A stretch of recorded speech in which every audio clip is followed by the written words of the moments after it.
तो बहुत सारे बच्चे का मैसेज ये आया कि सर हमने सेल यूनिट ऑफ लाइफ का ऑडियो सुना तो उसमें हमें बेनिफिट हुआ, तो क्या हम लोग ऐसे हर चैप्टर का कर सकते हैं? चलो मैं कोशिश करता हूँ कि जितना पॉसिबल हो जाए आपको चैप्टर का क्रश पॉइंट जो है, क्रैकिंग पॉइंट जो है विद इन 30 मिनट्स या 20 मिनट्स में ही कवर कर सके और केवल एनसीईआरटी की ही बातें करें।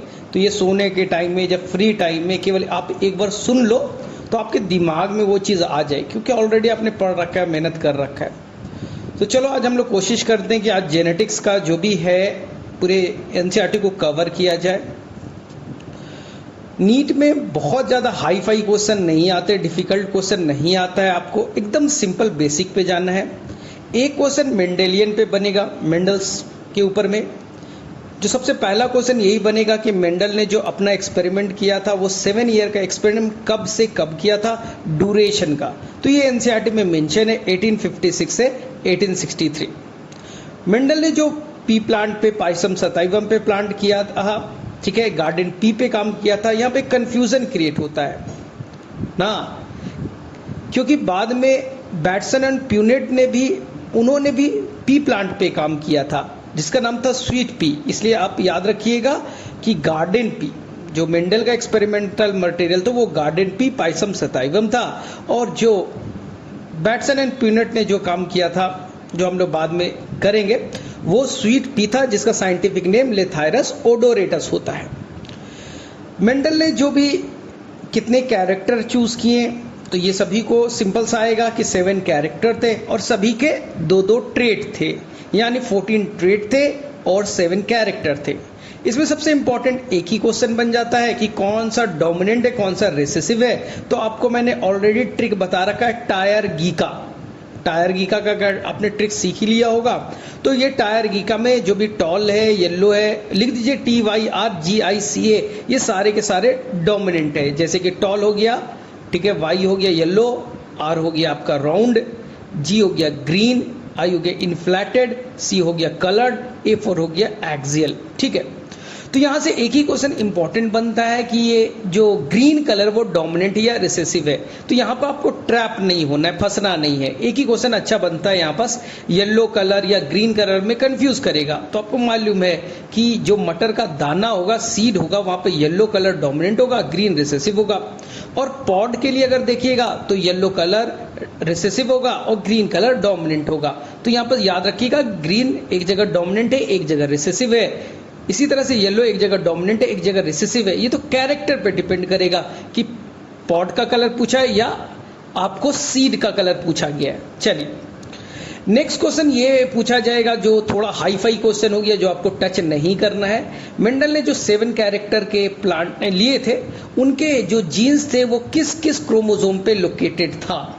हाँ, तो याद रखना है कि अगर आप हैप्लॉइड कंडीशन की बात करें तो मटर प्लांट में N is the 7, total 7 chromosome होंगे हैप्लॉइड कंडीशन में। तो उसके 1 पे, 4 पे, 5 पे और 7 पे, इस 4 पे, 1 पे, 4 पे, 5 पे और 7 पे ही 7 कैरेक्टर के जीन लोकेटेड थे।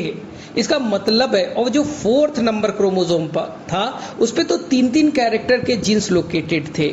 इसका मतलब था कि ये तीनों जीन एक ही क्रोमोसोम पे लोकेटेड थे, तो they will show the linkage. लेकिन मेंडल लक्की था, ये आप हमेशा याद रखिएगा, ये क्वेश्चन पूछा जाता है। मेंडल वाज लक्की क्योंकि उनके जो जीन थे वो लिंक्ड थे, इसके बावजूद भी उन्हें लिंकेज कभी लाइफ में नहीं मिला ना। ये याद रखिएगा, ये क्वेश्चन बन जाता है। Mendel was lucky, he never got linkage in life time.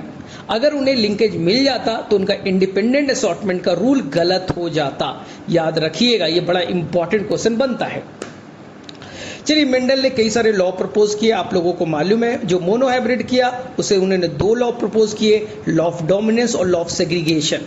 ठीक है, F1 में कैपिटल टॉल डॉर्फ को छुपा करके टॉल ही कैरेक्टर आता है, इसका मतलब है लॉ ऑफ डोमिनेंस यहाँ पर एक रूल सिखाते हैं। और F2 में टॉल के साथ डॉर्फ का आना, ये सिखाता है लॉ ऑफ सेग्रीगेशन को। याद रखिएगा, F1 में टॉल का आना it is a law of dominance को बताता है, और F2 में टॉल के साथ डॉर्फ का भी आना ये लॉ ऑफ सेग्रीगेशन को बताता है। लेकिन मेंडल के फर्स्ट लॉ के कुछ एक्सेप्शन निकल गई, गलतियां निकल गई, ये इसलिए इसे यूनिवर्सल लॉ नहीं कहेंगे, क्योंकि हमें मिल गया बाद में लॉ कंप्लीट डोमिनेंस और को डोमिनेंस, तो मेंडल का फर्स्ट लॉ रिजेक्ट हो जाता है। मेंडल का सेकेंड लॉ यूनिवर्सल लॉ है, इसे आज तक किसी ने चैलेंज नहीं किया है, ये गलत नहीं होगा, यूनिवर्सल लॉ है। लेकिन अगर आप एलेन के बुकलेट को पढ़ते हैं तो वहां पर एक थोड़ा सा ट्विस्ट है, उसमें लिखा है कि मेंडल का लॉ जो है सेकेंड लॉ है, लॉ ऑफ सेग्रीगेशन, वो अनएक्सेप्शनली कोई इसमें प्रॉब्लम नहीं है, यूनिवर्सल है। लेकिन जब नॉन डिसजंक्शन होगा, लॉ ऑफ सेग्रीगेशन कहता है कि जब गैमेट्स बनते हैं तो जो पेयर में क्रोमोसोम है वो अलग हो जाते हैं। लेकिन आप लोग जानते हैं कि नॉन डिसजंक्शन के अंदर में जो क्रोमोसोम का प्रॉपर पेयर में सेपरेट नहीं हो पाता है। जैसे कि आप पढ़ते हो डाउन सिंड्रोम में, क्लाइनफेल्टर सिंड्रोम में ना, जो गैमेट्स बन रहा है या ओवम बन रहे हैं उसमें प्रॉपर सेपरेशन क्रोमोसोम का ना होना, यही तो नॉन डिसजंक्शन है। वहां पास ना लॉ ऑफ सेग्रीगेशन नहीं लग पाता। लेकिन आप अपने लेवल पे याद रखिए कि लॉ ऑफ जो आपका सेग्रीगेशन है ना, प्यूरिटी ऑफ, इसी को गैमेट्स कहते हैं, ये यूनिवर्सल लॉ है, ठीक है, इसे रिजेक्ट नहीं किया गया। नेक्स्ट, मेंडल ने डायहाइब्रिड क्रॉस किया।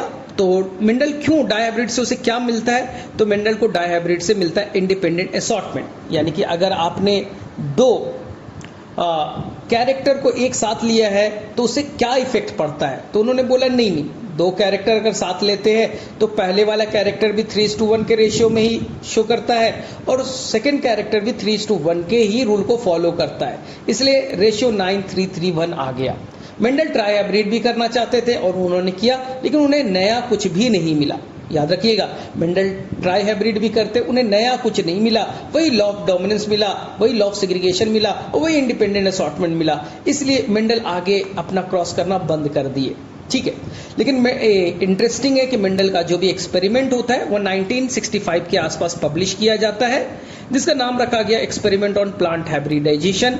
लेकिन आप सभी को मालूम है ये रिजेक्ट कर दिया जाता है ना। उसके कई सारे रीजन है, अगर क्वेश्चन पूछा जाए कि रिजेक्शन के कई सारे रीजन में आप नाम बताइएगा तो उसमें कई सारे रीजन है, ठीक है, कि मेंडल खुद एक वेल नोन पर्सन नहीं थे, कोई साइंटिस्ट नहीं थे।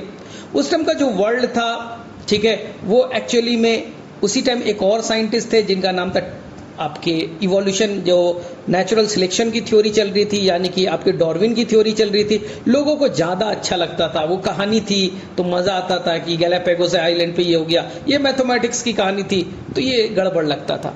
और जो मेन रीज़न है मैथमेटिक्स वर्ड, मेंडल ने मैथमेटिकल टूल्स काफ़ी ज़्यादा यूज़ कर लिया। इस जैसे आपको बाउंस करता है जेनेटिक्स, उस टाइम के लोगों को भी जेनेटिक्स बाउंस करता था ना, इसलिए लोगों ने उसे रिजेक्ट कर दिया गया, ठीक है। और मेंडल अपने काम को लेकर के भी बहुत ज़्यादा कॉन्फिडेंट नहीं थे, क्योंकि और उन्होंने दूसरे प्लांट पे भी सेम वर्कआउट किया था, लेकिन उस पे सेम रिजल्ट नहीं मिलता था, यानी उन पे उस प्लांट पे law of dominance, law of segregation नहीं मिला। तो मेंडल को लगता तुक्का फिट हुआ है, ठीक है। खैर कई सारे रीजन हुए, मेंडल को रिजेक्शन मिलता है। मेंडल का डेथ 1884 हो जाता है, 1884 में ना।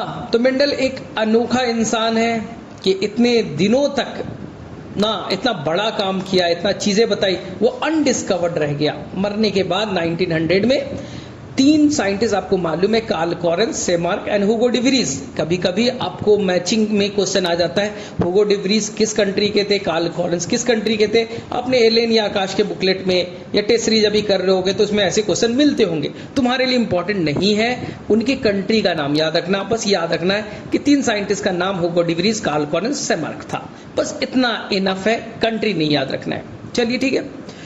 उसके बाद में जो कार्ल कॉरेंस साहब थे, उन्होंने सेम चीज को, मेंडल के सेम काम को रीपब्लिश कराया, मतलब दोबारा से पब्लिश कराया फ्लोरा नाम के मैगजीन में, तो ये इंपॉर्टेंट बन जाता है, ठीक है। और बाद में मेंडल ने कभी कोई लॉ नहीं दिया था, बड़ा इंपॉर्टेंट है कि मेंडल खुद, मेंडल्स लॉ पढ़ते हो, second law, third law Mendel, लेकिन मेंडल ने कभी लॉ प्रपोज नहीं किया। उन्होंने कुछ पोस्टुलेट, कुछ रूल्स बताए थे, प्रिंसिपल बताए थे, जो बाद में ना कार्ल कॉरेंस साहब ने, ठीक है, उसको कन्वर्ट कराया था, लॉ में कन्वर्ट किया था। उनका पोस्टुलेट को उन्हें लॉ का दर्जा दिया गया, ठीक है। अब आएगा यही कि मेंडल्स का जो भी लॉ रिजेक्ट होता है, first law, law of dominance क्यों रिजेक्ट होता है? क्योंकि इनकम्प्लीट डोमिनेंसी के चलते जो देखा जाता है, इसका एग्जाम्पल पूछा जाएगा, याद रखिएगा। स्नैपड्रैगन, एंटी राइनम मेजस और डॉग फ्लावर, ये तीनों एक ही प्लांट है, sad, Snapdragon, antirrhinum मेजस, dog flower. दूसरा एक प्लांट है 4 o'clock प्लांट, मिराबिलिस जलापा। 4 AM याद रखिए, 4 AM, 4 o'clock या मिराबिलिस जलापा। उसके अंदर में हमें देखा गया इनकम्प्लीट डोमिनेंस, रेड को व्हाइट से कराया गया तो यहाँ पर क्या बनेगा, पिंक बनेगा। याद रखिएगा जो 4 o'clock प्लांट है वो टॉलनेस के लिए वो कंप्लीट डोमिनेंसी करेगा, यानी कि आपने टॉल को डॉट से क्रॉस किया तो ऐसा नहीं मान लेना है कि वहां पर इंटरमीडिएट टॉल बनेगा, नहीं। जो टॉल के लिए वो कैरेक्टर है वो कंप्लीट डोमिनेंसी शो करेगा। हाँ, फ्लावर के लिए यहाँ पर इनकम्प्लीट डोमिनेंसी शो करता है। चलिए, आपको सेकेंड चीज याद रखना है कि यहाँ पास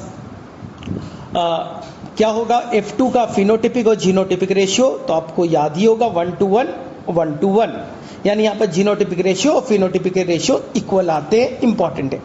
इसके बाद में कोडोमिनेंस आपको याद रखना है, ब्लड ग्रुप अच्छे से पढ़ के जाइएगा। बच्चे एक गड़बड़ यहाँ पास करता है कि ब्लड ग्रुप जैसे ही बोला गया कि ब्लड ग्रुप कैसा डोमिनेंसी करता है, बच्चा आंख बंद करके आंसर करके आ जाता है कोडोमिनेंस। ये गलत है, मैंने आपको कई बार बताया है, फिर से बोल रहा हूं। अगर क्वेश्चन ये आता है blood group show which types of dominancy, answer आप करके आते कोडोमिनेंस, तो ये इनकरेक्ट है, क्योंकि ब्लड ग्रुप में कंप्लीट डोमिनेंसी भी शो किया जाता है। आपने पढ़ा है कि कैपिटल आई ए और स्मॉल आई हो, हेट्रोजाइगस वाले हो तो capital I complete dominancy show करेगा, कैपिटल आई बी और स्मॉल आई हो तो कंप्लीट डोमिनेंसी शो करेगा। हाँ, ए बी ब्लड ग्रुप जहां है, जहां पर ए बी ब्लड ग्रुप है, capital I A capital I B, वहां पर कोडोमिनेंस जरूर करता है। तो बहुत अच्छा सा क्वेश्चन बनता है कि blood group show which types of dominancy, answer करके आइएगा both type of dominancy. Blood group के फिनोटाइप कितने हैं आपको अच्छे से याद रखना है, N+1, 4 तरह का फिनोटाइप है। ब्लड ग्रुप के जीनोटाइप कितने हैं, N/2, N+1, यानी 6 टाइप के जीनोटाइप हैं। फिर ब्लड ग्रुप में जो जीन्स है उसके 2 से ज्यादा फॉर्म है, इसलिए इसे मल्टीपल एलील या मल्टीपल एलीलिज्म में भी हम लोग पढ़ते हैं। ठीक है, कितने एलील है, तो 3 एलील है। ये आप याद रखिएगा कि यहाँ पर 3 एलील पाए जाते हैं। इसके अलावा और भी होते हैं, कोट कलर और ये सब कई सारे एग्जाम्पल है, तो आप अवॉइड कीजिए, आप उसके डिटेल में मत जाइए क्योंकि एनसीईआरटी में गिवन नहीं है। ठीक है, याद रखिएगा। इसके अलावा आप आगे बढ़िएगा तो वहां पर आपको प्लियोट्रॉपी पढ़ने के लिए आएगा। प्लियोट्रॉपी सिंपल, एक लाइन में एक जीन एक से ज्यादा कैरेक्टर को कंट्रोल करेगा तो इसे प्लियोट्रॉपी कहेंगे। ठीक है, एक जीन एक से ज्यादा कैरेक्टर, प्लियोट्रॉपी। बहुत सारे जीन एक कैरेक्टर, बहुत सारे जीन एक कैरेक्टर, पॉलीजेन कहलाएगा। तो आप याद रखिए, मेंडल कहता था एक काम करना है, एक कैरेक्टर है, एक जीन होगा। प्लियोट्रॉपी कहता है नहीं, एक जीन एक से ज्यादा कैरेक्टर भी कंट्रोल कर सकता है। और ऐसा देखा गया है कि कई बार बहुत सारे जीन मिलकर के एक कैरेक्टर को कंट्रोल करते हैं। जैसे हमारे अंदर में स्किन कलर को देखिए, 3 पेयर ऑफ कंट्रोल करते हैं, पॉलीजेनिक है ये। हमारा ह्यूमन हाइट है, ह्यूमन इंटेलिजेंसी है, ये सब पॉलीजेनिक है। ये kernel colour of wheat, kernel मतलब जो व्हीट का कलर होगा, सीड का कलर होगा। कर्नल आपको वर्ड मिलेगा प्लांट ग्रोथ एंड डेवलपमेंट में, तो याद रखिए सीड में से सीड कोट को हटा दीजिए, सीड में से सीड कोट को हटा दीजिए, जो बचेगा उसे कर्नल कहते हैं। ठीक है, तो कर्नल ये आर्मी कर्नल वाला अलग वो है, यहाँ की कहानी अलग है। ठीक है, अब एनसीईआरटी में प्लियोट्रॉपी को बहुत अच्छे से समझाया गया है, फिनाइल कीटोनुरिया एग्जाम्पल से समझाया गया है। ठीक है, कि अगर वहां पर जीन खराब हो गया तो कई सारे प्रॉब्लम होगा, किडनी का प्रॉब्लम होगा, ब्रेन में एक्यूमुलेशन होगा, कई सारी बीमारी एक साथ दिखने को मिलेगी। इसके अलावा वहां पर स्टार्च ग्रेन का समझाया गया है कि जो स्टार्च ग्रेन है वो प्योर, जो उसका जो साइज है ना और उसका जो शेप है, दोनों को कंट्रोल करने वाला एक ही जीन बी नाम का है। बी नाम का जीन उसके साइज की ग्रेन को भी, साइज को भी कंट्रोल करेगा और शेप को भी कंट्रोल करेगा। ये याद रखना है, बहुत इंपॉर्टेंट है। एनसीईआरटी में ये कॉन्सेप्ट अच्छे से दे रखा है। ठीक है, यहां पर बच्चा थोड़ा सा कंफ्यूज होता है। कैपिटल बी को स्मॉल बी से क्रॉस किया तो कैपिटल बी है, तो यहां पर कैसा होगा, साइज बड़ा होगा और स्मॉल बी साइज छोटा होगा। जहां पर बड़ा साइज है वहां पर स्टार्च ज्यादा बनेंगे तो वो राउंड शेप का दिखेगा, और जहां पास जो आपके स्टार्च कम बने हैं वहां पास जो शेप होगा वो रिंकल्ड बनेगा। दोनों को क्रॉस किया, कैपिटल बी स्मॉल बी बने। अब यहाँ पर एनसीईआरटी एक बहुत खतरनाक सा वर्ड यूज करता है जो बच्चा बहुत ज्यादा कंफ्यूज रहता है इस लाइन में। उसको सिंपल भाषा में ये समझ सकते हो, जब हमने F1 में हेट्रोजाइगस आया, कैपिटल बी स्मॉल बी, तो यहां पास ये कौन सा डोमिनेंसी शो करेगा? तो एनसीईआरटी कहता है नहीं बता सकते कि कैपिटल बी स्मॉल बी पे कंप्लीट डोमिनेंसी है, इनकम्प्लीट डोमिनेंसी ये क्या है हम नहीं बता सकते। पहले मुझे बताइए किस फिनोटाइप के लिए आप जानना चाहते हैं। अगर आप स्टार्च के साइज के लिए जानना चाहते हैं तो कैपिटल बी स्मॉल बी को इनकम्प्लीट डोमिनेंसी शो करेगा, तो स्टार्च का ग्रेन क्या होगा? इंटरमीडिएट साइज का होगा। अगर आप फिनोटाइप शेप के लिए जानना चाहते हैं तो कैपिटल बी स्मॉल बी पे कंप्लीट डोमिनेंसी शो करेगा, तो ये राउंड शेप का बनेगा ना। तो एनसीईआरटी में एक खतरनाक सा ये लाइन लिखा होगा, अभी खोल करके जरूर एक बार देख लीजिएगा। कुछ फिजिकल एक्सप्रेशन क्या क्या फलना ढेकना लिखा होगा, टेंशन मत लीजिए, उसका मीनिंग यही है कि हम लोग डोमिनेंसी तभी बता सकते हैं जब हमें फिनोटाइप बताने के लिए आए। तो ओवरऑल जो बातें यहाँ पर से रिकॉल कर लीजिए कि यहाँ पर बी नाम का जीन सीट के साइज को भी कंट्रोल कर दिया और शेप को भी कंट्रोल कर दिया। चलिए इसके बाद में हम लोग आगे चलते हैं और आगे में आएगा पॉलीजेनिक, आपको अच्छे से क्लियर हो गया। फिर ये हमेशा पूछा जाने लगा मेंडल से कि मेंडल साहब आप बताइए जो आप फैक्टर बोलते हैं ये होता कहाँ है, फिजिकली कहाँ लोकेटेड है, आप बता सकते हैं क्या? मेंडल के इसके बारे में आइडिया नहीं था, बस मेंडल ने एक तरह से फ्लुक तुक्का मारते थे, ठीक है, क्योंकि उस टाइम ना माइक्रोस्कोप था ना सेल के बारे में हमें नॉलेज था, डीएनए वीएनए के बारे में तो हमें मालूम ही नहीं था, जीन वीन हम कहाँ से उस टाइम बता पाते। तो मेंडल ने कभी कोई क्लियर कट आंसर नहीं फैक्टर्स के बारे में बताया। बाद में बड़ा साइंटिस्ट के पास में ये बड़ा कंफ्यूजन था कि आखिर ये फैक्टर्स होते कहाँ हैं। तो सबसे पहली बार सटन एंड बोवेरी ने उसी को एक थ्योरी के फॉर्म में प्रेजेंट करने की कोशिश की। उसने बताया कि ये जो फैक्टर्स है ना वो एक्चुअली में क्रोमोसोम पे लोकेटेड है, इसलिए आपके एनसीईआरटी इसे एक क्रोमोसोमल बेसिस ऑफ थ्योरी जो दी है उसमें उन्होंने कंपेयर किया कि मेंडल का जो फैक्टर्स है यानी आज के भाषा में जो जीन्स बोलते हैं और क्रोमोसोम है वो लगभग दोनों का बिहेवियर सेम है। तो याद रखना है कि वहां पर एनसीईआरटी में 2 कॉलम बना है, ए कॉलम और बी कॉलम। उसमें पहला स्टेटमेंट पढ़िएगा दोनों में सेम आएगा, सेकेंड स्टेटमेंट पढ़िएगा दोनों में सेम आएगा, थर्ड स्टेटमेंट में थोड़ा सा डिफरेंस आएगा। यहाँ पर बच्चा बड़ा कंफ्यूज हो जाता है, तो मैं अपनी बात क्लियर कर देता हूँ। एलेन का बुकलेट पढ़िएगा तो जो कॉलम बी को उन्होंने क्रोमोसोम माना है, ए को उन्होंने जीन माना है। आकाश के बुकलेट को पढ़िएगा तो कॉलम ए को उन्होंने माना है क्रोमोसोम और बी को उन्होंने जीन माना है। तो मेरे अकॉर्डिंग अगर आपको जाना है तो एलेन को फोकस कीजिए, ए कॉलम होगा जीन, बी कॉलम होगा क्रोमोसोम। आप आगे बढ़िए, अभी तो आपके पास ये कंट्रोवर्सी क्रिएट करने का कोई मतलब नहीं है, सर क्यों होगा इसे मत जानो, चलो आगे बढ़ो। लेकिन हमेशा सुटन बोवेरी से पूछा गया कि आपके पास में इसका क्या है, क्या कुछ आप जानते हैं, क्या आप एक्सपेरिमेंटली बता सकते हैं कि जो जीन्स या फैक्टर होते हैं वो क्रोमोसोम पे लोकेटेड होते हैं? बोले नहीं, मैंने तो थ्योरी में दिया है, सुनना है तो सुनो ना तो जाओ। बाद में इसी चीज को प्रूव करते हैं आपके टीएच मॉर्गन साहब, उन्होंने ये एक्सपेरिमेंटली प्रूव कर दिया कि ये बात सही थी कि जो जीन्स होते हैं या फैक्टर्स है वो क्रोमोसोम पे लीनियर मैनर में अरेंज होते हैं। चलिए आगे बढ़ते हैं। अब आगे में बढ़े तो वहां पास मॉर्गन के बारे में जरूर जानिएगा। इन्हें कहा गया फादर ऑफ एक्सपेरिमेंटल जेनेटिक्स, इन्हें कहा गया फ्लाई मैन ऑफ जेनेटिक्स, ठीक है, बनाना मैन इसे कह देते हैं क्योंकि उन्होंने ड्रोसोफिला पे बहुत ज़्यादा काम किया। और ड्रोसोफिला कहाँ पास रहता है तो आपको मालूम है कि ये जो राइप एंड फ्रूट होते हैं, ठीक है, वहाँ पास ये रहना पसंद करते हैं, इसलिए बनाना फ्लाई भी कह देते हैं। क्रोमोसोम का नंबर अगर पूछा जाएगा तो याद रखिएगा 4 पेयर होते हैं। ड्रोसोफिला के अंदर भी 4 पेयर ऑफ क्रोमोसोम होते हैं। इन्होंने ही देखो यहाँ पर एक थोड़ा सा कंफ्यूजन है, अच्छे से क्लियर कर लेना। बैटसन एंड प्यूनेट उन्होंने पहली बार लिंकेज पे काम किया, लिंकेज पे पहली बार काम किया। उन्होंने लिंकेज के लिए कुछ टर्म यूज किया, कपलिंग और रिपल्सन। कपलिंग और रिपल्सन तुम्हें जानने की जरूरत नहीं है क्योंकि एनसीईआरटी में नहीं है। बस कपलिंग में रेशियो 7:1:7 आता है और रिपल्सन में 1:7:7:1 आता है। तुम्हें जानने की जरूरत नहीं है, इसके डिटेल में मत जाइएगा, ठीक है भाई।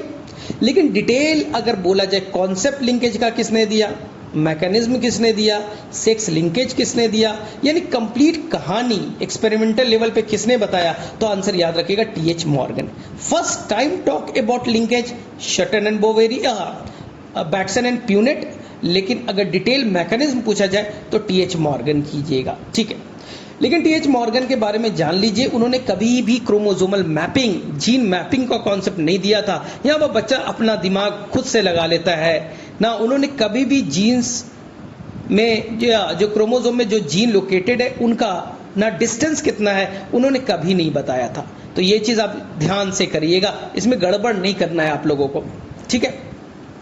ये चीज बताया था स्टर्ट इवेंट ने, जीन मैपिंग या क्रोमोसोमल मैपिंग, ये स्टर्ट इवेंट ने बताया था। सिंपल सा कॉन्सेप्ट है कि हमें आसानी से दो जीन के बीच डिस्टेंस बता सकते हैं। कैसे? हम क्रॉसिंग करेंगे, टेस्ट क्रॉस करेंगे, और जितना रिकॉम्बिनेंट का परसेंटेज आएगा, जितना रिकॉम्बिनेंट का होगा उतना ही डिस्टेंस होगा। 1% आया तो दो जीन के बीच डिस्टेंस 1 सेंटीमॉर्गन होगा। 10% आया तो 10 सेंटीमॉर्गन होगा।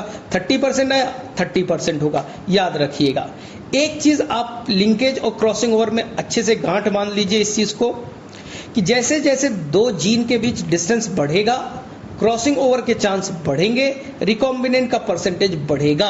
लेकिन रिकॉम्बिनेंट का परसेंटेज मैक्सिमम 50 से ज्यादा नहीं जा सकता।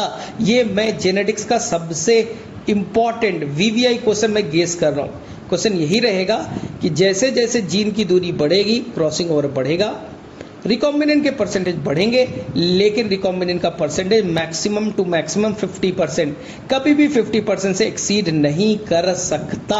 ये चीज आप अच्छे से याद रखिएगा, ये बड़ा इंपॉर्टेंट चीजें हैं। चलिए ठीक है, अब एनसीईआरटी में 2 क्रॉस दे रखा है, क्रॉस के डिटेल में नहीं जाना है, जो मॉर्गन साहब ने किया था, बस ज्यादा से ज्यादा उनके परसेंटेज याद रख लीजिए कि क्रॉस 1 में किस 2 कैरेक्टर को लिया गया था, क्रॉस 2 में किस कैरेक्टर को लिया गया था। ये बस याद रखिएगा कि कहां पर उन्होंने कलर को लिया, कहां पर बॉडी साइज को लिया, जो भी है वो याद रखिएगा। और पहले वाले का परसेंटेज 98.7 पैरेंटल था और रिकॉम्बिनेंट 1.3 था, तो ये याद रखिएगा कि सेकेंड वाले में भी 98.7, 62.8 या 37.2, तो ये पैरेंटल और रिकॉम्बिनेंट का परसेंटेज क्रॉस 1 और क्रॉस 2 में याद रखिएगा।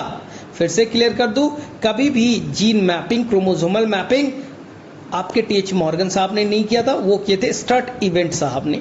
चलिए इसके बाद आगे चले तो आप एनसीईआरटी में वापस अच्छे से कर लीजिएगा, जो सभी को याद है, जो आपका होगा सेक्स डिटर्मिनेशन कि कौन होमोगैमेटिक है, हेट्रोगैमेटिक है। यहाँ पर कंफ्यूज नहीं होना है। ह्यूमन बीइंग में जो मेल हेट्रोगैमेटिक है, फीमेल होमोगैमेटिक है। अब H for human, H for Hooper, grass Hooper में क्या होगा कि हमारी तरह होगा, जो फीमेल होगी XX होगी, लेकिन जो मेल होगा X0 होगा। ठीक है, हमसे उल्टा बर्ड्स में होगा ZZ यानी वहां पर जो मेल होगा होमोगैमेटिक होगा, फीमेल हेट्रोगैमेटिक होगी। इसके अलावा आपके एनसीईआरटी में लिखा है ह्यूमन बीइंग के तरह ड्रोसोफिला में भी पाया जाएगा, तो कंफ्यूज मत होइएगा। XY का कॉन्सेप्ट आएगा तो मेल, XX का कॉन्सेप्ट आएगा तो फीमेल, तो आपको ज्यादा दिमाग लगाने की जरूरत नहीं होगा, क्योंकि थोड़ा हाई फाई पढ़ोगे तो वापस आएगा कि X/A का रेशियो डिसाइड करेगा जेंडर को। अगर वो 0.5 है तो वो मेल होगा, 0.5 से कम है तो वो मेटा मेल होगा, अगर 0.5 से 1 के बीच में है तो इंटरसेक्स होगा, अगर 1 है तो वो फीमेल होगी, मोर देन 1 है तो वो सुपर फीमेल या मेटा फीमेल होगी। तो आपको याद नहीं करना, क्योंकि ये कॉन्सेप्ट एनसीईआरटी में मेंशन नहीं है। आप एलएन के बुकलेट वगैरह में बना रहे होगे तो ये मिल जाता होगा कि sex determination in honey bee is Drosophila is decided by X/A ratio. चलिए आपके लिए इंपॉर्टेंट नहीं था, आपके एनसीईआरटी ने लिखा है ह्यूमन बीइंग की तरह होता है, बस मान के चलिए। अब हनी बी, तो हनी बी में आपको याद रखना है कि जो मेल होगा वो हैप्लॉइड होगा, फीमेल डिप्लॉइड होगी। N इज द 16 मेल में और फीमेल में 2N इज द 32।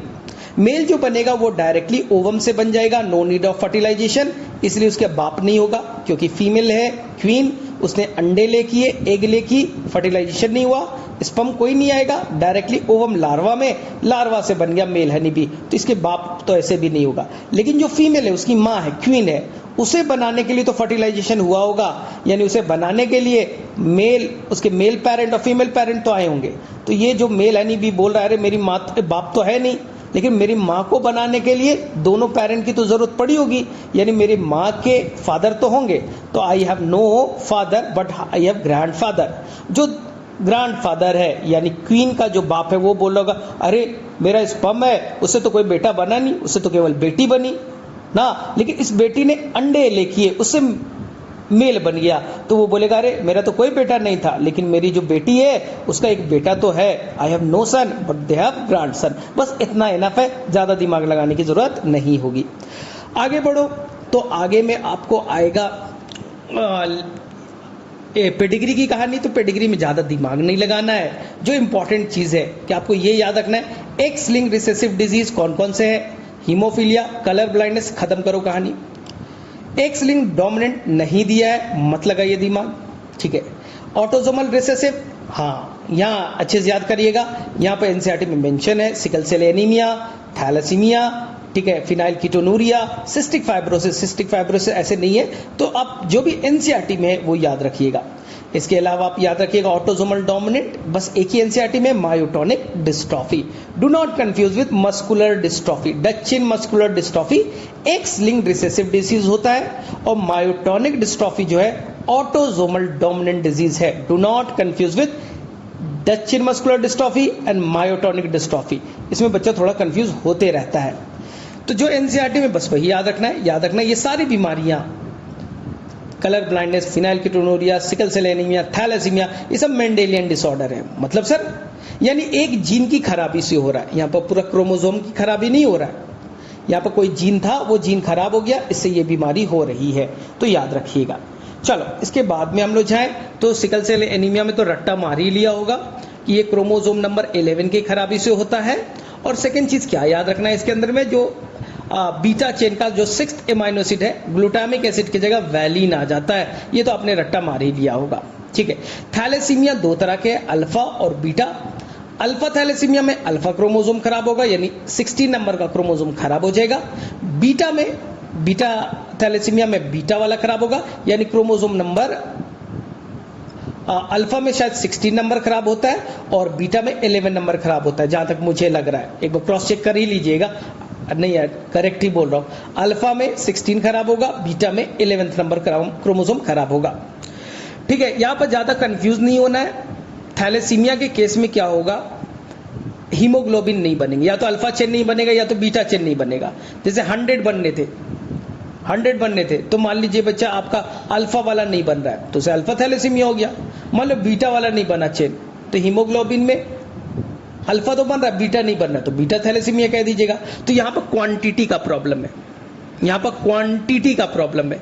जबकि आप सिकल सेल एनीमिया में हीमोग्लोबिन 100 के 100 ठीक ठाक बनेंगे, नंबर 100 बनना था 100 ही बनेगा, लेकिन उसकी क्वालिटी खराब हो जाएगी। तो याद रखना जो सिकल सेल एनीमिया है वो क्वालिटी का प्रॉब्लम है और थैलेसीमिया क्वांटिटी का प्रॉब्लम है। ये डायरेक्टली नीट के पेपर में क्वेश्चन आ जाएगा, बड़ा ध्यान से करना। चलो इसके बाद में हम लोग चले तो आपको मिलेगा सर ये ट्राइजोमी, नलीजोमी, ये सब क्या है, तो याद रखिएगा ये सब बच्चा जो down syndrome, Edward syndrome, Patau syndrome, ये सब जो भी दे रखे हैं ना, क्लाइनफेल्टर सिंड्रोम है, टर्नर सिंड्रोम है, ये सभी के सभी क्रोमोसोम के एबनॉर्मेलिटी मतलब नंबर पे है।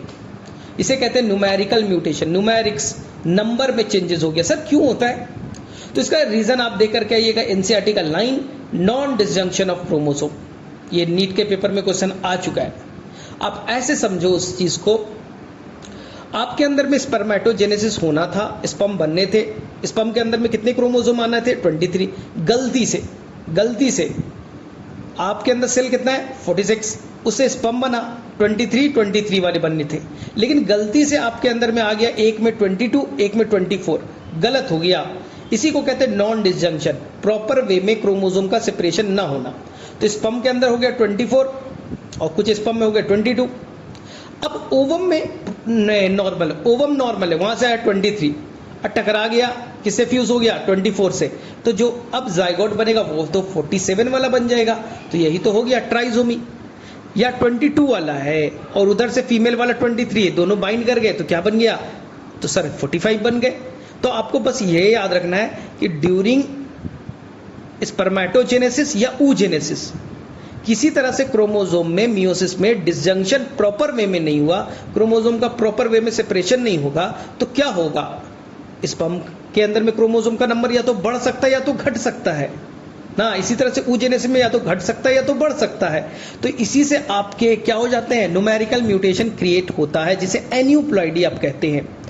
तो कभी क्रोमोसोम बढ़ भी सकता है, घट भी सकता है। जैसे आपने पढ़ा होगा Patau syndrome, Edward syndrome, down syndrome, NCERT में नहीं है फिर भी याद कर लो। पटाउस में 13 नंबर पे ट्राइसोमी होगा, एडवर्ड में 18 पे होगा, डाउन में 21 पे होगा। तो केवल आपको एनसीईआरटी के अकॉर्डिंग डाउन ही याद रखना है।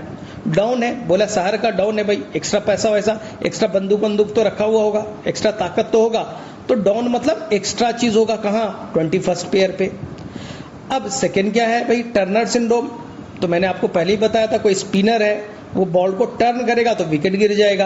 तो टर्न किया, विकेट गिरिया, इसका मतलब है वहां पर क्रोमोसोम नंबर घट जाएगा।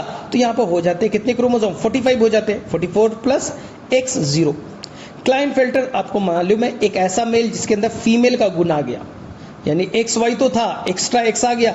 तो आप वो सब कैरेक्टर याद कर लीजिएगा कि गायनेकोमैस्टिया कहाँ होगा, कहाँ पर ओवरी रूडिमेंट्री होंगे, ये फीचर से डायरेक्टली क्वेश्चन पुटअप कर दिया जाता है। और बच्चा केवल यही याद करके जाता है कि टर्नर सिंड्रोम में 44 प्लस X0 हो गया, डाउन सिंड्रोम में एक्स्ट्रा हो गए। तो ये इससे काम नहीं चलने वाला, आप वो भी याद रखिएगा। चलिए आगे चले तो एक वर्ड बस एक लाइन में याद रखिए, पॉलीप्लॉइडी क्या होता है। जब कभी, ये केवल प्लांट में दिखेगा, जब कभी 2n से ज्यादा प्लॉइडी लेवल हो जाए, 3n 4n 5n 6n हो जाए, तो इसे हम लोग पॉलीप्लॉइडी कहेंगे। पॉली मतलब ज्यादा, more than 2 set of chromosome. Sir क्यों होता है, एनसीईआरटी का लाइन को केवल अच्छे से पढ़ के जाइएगा।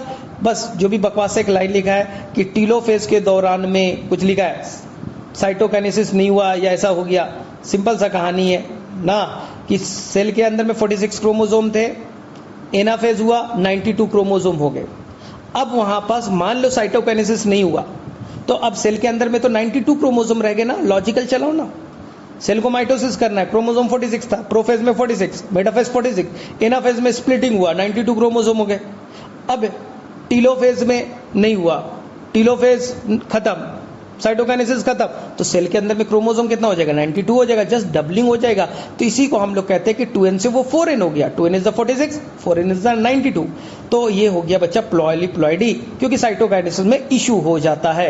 एनसीईआरटी में दिया है, उसको रट्टा मार के जाना, डायरेक्टली क्वेश्चन आएगा, रट्टा मार लेना इस पॉइंट को एनसीईआरटी में ढूंढ करके। चलो अब आगे चलो, तो पेडिग्री वाला तो मैंने ऑलरेडी बताया है कि अगर तुमसे पेडिग्री ना बने, ठीक है, मैंने ऑलरेडी बना के भेजा है, तो अब लास्ट में कुछ ना समझ में आए पेडिग्री में तो ऑटोसोमल रिसेसिव करके आ जाना, ठीक है। मुझे तो लग रहा है केवल सिंबल दे दिया जाएगा, केवल सिंबल गिवन होगा, और सिंबल कौन है, मेल फीमेल, ये सब बच्चों टाइप का जो क्वेश्चन आता है वो पूछ दिया जाता है, तो उसमें गड़बड़ नहीं कीजिएगा, ठीक है। इसके अलावा मैंने पहले ही बोल दूं कि एनसीईआरटी में 2 पेडिग्री है, पहले भी तुम्हें बताया होगा अपने वीडियो में। जो सेकंड पेडिग्री वो करेक्ट है ऑटोसोमल रिसेसिव का, लेकिन फर्स्ट पेडिग्री गलत है। फर्स्ट पेडिग्री ऑटोसोमल डोमिनेंट कहता है, वो करेक्ट है, ऑटोसोमल डोमिनेंट है, लेकिन इसके अलावा वो एक्स लिंक डोमिनेंट भी हो सकता है, वो ऑटोसोमल रिसेसिव भी हो सकता है। जब आप आकाश के बुकलेट का क्वेश्चन बनाइएगा तो वहां पर बोला है कि ये ऑटोसोमल डोमिनेंट है, मैं मना नहीं कर रहा हूं, लेकिन ये पेडिग्री एक्स लिंक डोमिनेंट भी हो सकता है, और ये आपका ऑटोसोमल रिसेसिव भी पॉसिबल है, ये याद रखिएगा। इसके अलावा आपको क्वेश्चन टेस्ट क्रॉस पे पूछा जाएगा। टेस्ट क्रॉस बताइएगा क्यों होता है, तो बोल दीजिएगा टेस्ट क्रॉस जीनोटाइप को बताने के लिए होता है कि जीनोटाइप कैसा है, कैपिटल टी है या कैपिटल टी स्मॉल टी है, होमोजाइगस है या हेट्रोजाइगस है। हम जीनोटाइप को पता करने के लिए टेस्ट क्रॉस करते हैं। टेस्ट क्रॉस में क्या होता है, F1 को रिसेसिव पेरेंट से क्रॉस किया जाएगा।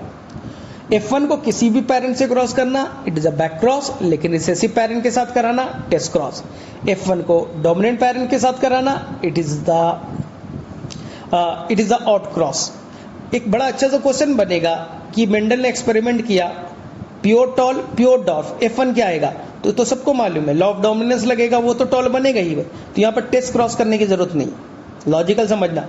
मेंडल ने क्रॉस किया mono hybrid, pure tall pure dwarf, कौन सा बना, F1 क्या बना, टॉल बना। कैसा टॉल होगा, तो थोड़ा भेजा चलाओ, लॉ ऑफ डोमिनेंस होगा, एक कैपिटल टी एक स्मॉल टी ही होगा, दूसरा तो बनेगा ही नहीं। लेकिन जब F2 बनेगा तो 3:1 रेशियो आता है, एक होमोजाइगस टॉल 2 हेट्रोजाइगस टॉल। हाँ, यहां पर फंस जाओगे, यहां पर होमोजाइगस कौन है, हेट्रोजाइगस कौन है, इसके लिए हमें टेस्ट क्रॉस करने की जरूरत है। भेजे में गई बात, F1 को चेक नहीं करना है, F2 को चेक करना है। F1 तो ऑलरेडी हमें मालूम है क्योंकि प्योर हमने लिया है, तो ये याद रखिएगा, यहाँ पर गड़बड़ करने की जरूरत नहीं है। तो मेरे में से पेडिग्री में इतना इनफ होगा। इसके अलावा आपसे और पेडिग्री में ज़्यादा हाई फाई क्वेश्चन नहीं पूछे जाएंगे।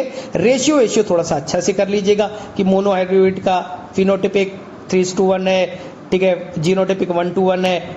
इसी तरह से जो आपका डायहाइब्रिड है 9331 है और 1:1, 242, 1:1 है। तो आपको हमेशा मैंने बोला है, हमेशा मोनोहाइब्रिड याद करके जाओ 3:1 और उसी का मल्टीप्लिकेशन करते जाओ। और सेकंड चीज, ये सब इपिस्टैसिस वगैरह आने वाला नहीं है, तो अब सोचने की भी जरूरत नहीं है। इपिस्टैसिस वगैरह बोल दीजिएगा, अगर आ भी गया तो बोल दीजिएगा कि भैया कभी कभी दो अलग अलग जीन के एलील आपस में इंटरेक्ट करते, अलग अलग जीन के, मान लो हाइट को कंट्रोल करने वाला है, एक फ्लावर को कलर को कंट्रोल करने वाला जीन है, तो वो आपस में इंटरेक्शन करेंगे, तो इसे हम लोग कहते हैं नॉन एलेलिक इंटरेक्शन या intergenic interaction. Capital T small T से कर रहा है, एक ही जीन के दो एलील कर रहे हैं, तो ये कहलाता है इंट्राजेनिक इंटरेक्शन।